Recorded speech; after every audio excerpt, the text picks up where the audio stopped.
জাতীয় নাগরিক party NCP থেকে পদত্যাগের গুঞ্জন উঠেছে দলটির মুখ্য সমন্বয়ক নাসিরউদ্দিন পাটোয়ারীর। তিনি দলের পদ থেকে অব্যাহতি চেয়ে পদত্যাগপত্র জমা দিয়েছেন বলে কয়েকটি গণমাধ্যম ও সামাজিক যোগাযোগ মাধ্যমে ছড়িয়ে পড়েছে। এতে দলের একটি সূত্রের বরাত দেওয়া হয়েছে। তবে এমন সংবাদ প্রকাশের পর বৃহস্পতিবার 24 অক্টোবর দিবাগত রাত 2টায় এনসিপির যুগ্ম সদস্য সচিব সালেউদ্দিন সিফাতের সই করা এক বিজ্ঞপ্তিতে এই সংবাদকে ভিত্তিহীন দাবি করা হয়েছে। এতে উল্লেখ করা হয়, নাসিরউদ্দিন পাটোয়ারী আমাদের সঙ্গেই আছেন। তিনি কিছুদিন আগেও নির্বাচন কমিশনে দলের নিবন্ধন সংক্রান্ত কাজে দায়িত্ব পালন করেছেন। এছাড়া মুখ্য সমন্বয়ক হিসাবে তিনি বিভিন্ন উইংয়ের দায়িত্ব পালন করছেন।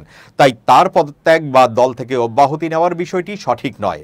এদিকে এনসিপির সিনিয়র যুগ্ম মুখ্য সমন্বয়ক আব্দুল হান্নান মাসুদ রাতে ফেসবুকে এক পোস্টে লেখেন, কনফার্ম করছি, জাতীয় নাগরিক পার্টি এনসিপির মুখ্য সমন্বয়ক নাসিরউদ্দিন পাটোয়ারীর পদত্যাগের যে সংবাদ ছড়ানো হচ্ছে তা গুজব ছাড়া আর কিছুই না।